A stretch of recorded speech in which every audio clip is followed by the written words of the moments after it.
Imagine the scene. You wake up, open your eyes, and before your feet even touch the cold bedroom floor, your hand is already groping for your nightstand. You find your phone. The screen glows, illuminating your face in the darkness, and in a fraction of a second, your mind is invaded.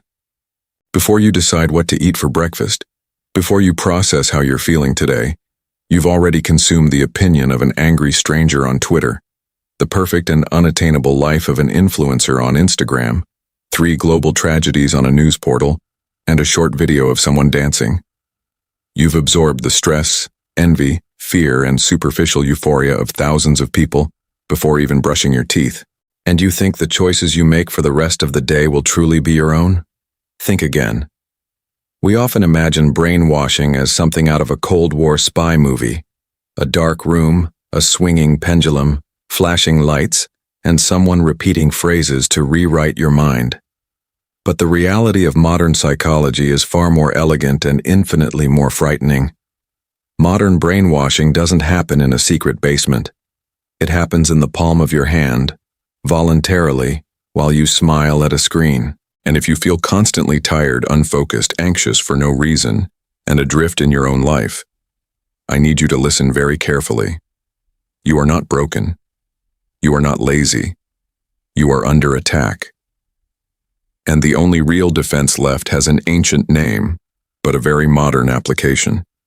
We call it monk mode. And no, this has nothing to do with shaving your head or moving to a mountaintop.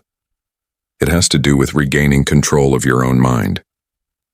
Let's take a step back and understand how we got here. To understand the cure, you need to understand the poison. Your brain is a marvel of evolution, shaped over millennia to survive in a world of scarcity. Our ancestors needed large doses of motivation to hunt, build shelters, and procreate. Nature gave us a brilliant reward system powered by dopamine. Dopamine isn't just the pleasure molecule as many think. It's the molecule of desire, of anticipation, of I want more. It's what makes you move toward a goal.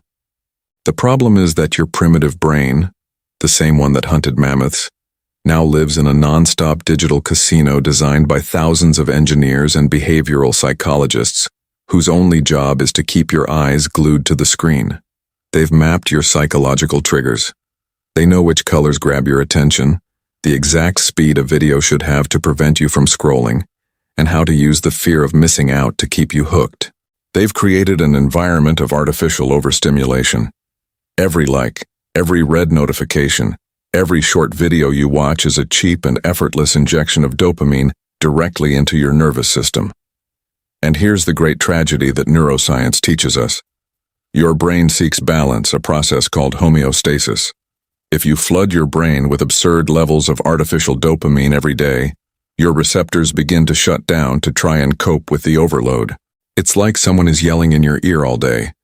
Eventually, you become a little deaf to avoid going crazy. The result?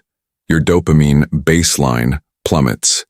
The real world, which moves at a normal pace, suddenly seems unbearably boring. Reading a book? Tedious. Working on a long project? Impossible. Having a deep conversation without looking at your phone? Torture. You've lost the ability to find joy in effort. You haven't lost your ambition. It's been stolen and sold to advertisers in 15-second blocks. You've been conditioned to be a passive consumer, not an active creator of your reality. And when you can't focus on your work, your dreams, or the people you love, you blame yourself. You call yourself a procrastinator. But trying to use willpower against a billion-dollar algorithm that understands your biology better than you do is like trying to stop a moving train with your bare hands. Willpower is a finite resource. The environment you put yourself in always wins in the long run. This is precisely where the philosophy of monk mode comes in. If the environment is the problem, the only radical solution is environmental engineering. Monk mode isn't a productivity trick to work 18 hours a day and get rich. That's a superficial interpretation. At its psychological core, monk mode is a rigorous detoxification protocol, a voluntary quarantine for your mind. It's the act of building an impenetrable fortress around your attention for a set period. It's about looking at the noise of the modern world and saying, No, you're not allowed in here today. How does this work in practice? It's the relentless elimination of all cheap stimuli. No social media. No news that doesn't directly affect your life. No binge-watching series. No pornography. No music constantly filling the silence. No junk food and sugar that cause spikes and crashes in your mental energy. You cut off the supply lines of easy dopamine. You consciously choose to embrace deprivation. And I'll be brutally honest with you, the first few days are absolute psychological hell. Your brain, used to being fed constant entertainment, will go into withdrawal. You'll feel a mental itch, a palpable anxiety, an almost physical urge to grab your phone just to check quickly. You'll feel like you're missing something crucial, that the world will crumble if you're not online. This anxiety isn't you missing the technology. It's the technology revealing how deep your addiction is. It's the parasite fighting to survive when you stop feeding it. But if you resist, if you weather the initial boredom, something magical happens. It's as if the fog begins to dissipate.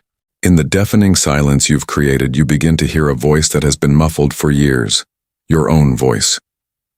Without the opinions of thousands of strangers echoing in your head, you are forced to confront who you really are, what you really want, and what you're running from. Often we use our cell phones as an emotional pacifier to avoid dealing with loneliness, career frustration, or a crumbling relationship. Monk mode rips off the Band-Aid. It leaves you alone in a room with your own thoughts. And that's scary. But it's the only place where true growth happens. As your dopamine receptors begin to heal and readjust to their natural baseline, the world around you regains its color. Suddenly, the idea of reading a difficult book doesn't seem like a daunting task, but a delightful intellectual challenge. The taste of real food, without pounds of artificial sugar, becomes intense and pleasurable. You start noticing the details in the streets, the breeze on your face, the depth in the eyes of the people you talk to. You regain your ability to concentrate on a single task for hours, entering that deep flow state where time disappears and your best work is born. You cease to be a dry leaf being carried away by the wind of notifications and become a mountain, unshakable and rooted in the present moment.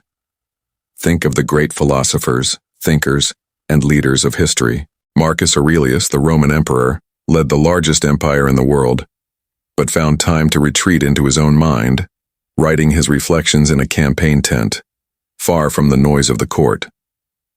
He understood that the true citadel, the only fortress that matters, is the inner mind. The modern monk mode is our version of Marcus Aurelius' citadel. It's declaring sovereignty over your own attention. In a world that profits from your distraction, relentless focus is the greatest act of rebellion there is. Paying deep attention is a superpower today. The person who can shut themselves in a room, ignore the chaos of the world, and work through their own passions and emotional pain with crystal clarity is unstoppable. They cannot be manipulated by clickbait headlines. They cannot be influenced by false trends. They have anchored their value from the inside out, not from the outside in. You can implement this in blocks. Maybe you can't disappear for 6 months, but you can enter monk mode for 4 hours every morning. You can designate your bedroom as a screen-free zone. You can set your Sundays to be completely disconnected. The goal isn't to become a hermit forever, but to train yourself to enter and exit the matrix at will. It's about using technology as a surgical tool, instead of allowing technology to use you as raw material. Your attention is the most valuable currency in the universe. It's what you use to buy your memories, your skills, and your relationships. Where you place your attention is where your life grows. Every minute you spend absorbing the chaos manufactured by others is a minute you don't spend building yourself. The system wants you to believe you need to be connected to everything all the time to be relevant. But the liberating truth is that most things don't matter. Almost nothing matters. When you cut out the noise, the symphony of your own life finally begins to play. So the next time you feel that automatic urge to grab your phone just to fill the silence, just to avoid that moment of boredom or discomfort, do the opposite. Put the device down. Take a deep breath. Face the void. Let the boredom come. Let it bother you. And watch it transform into creativity, into peace, into clarity. You have the ability to rewrite your own mind. to cleanse the corrupted code that was planted in you. Brainwashing only works while you're watching the screen. The moment you look away and decide to guard your own mind as the rarest treasure in the world, you've won the game. Welcome to the Citadel. Welcome back to yourself.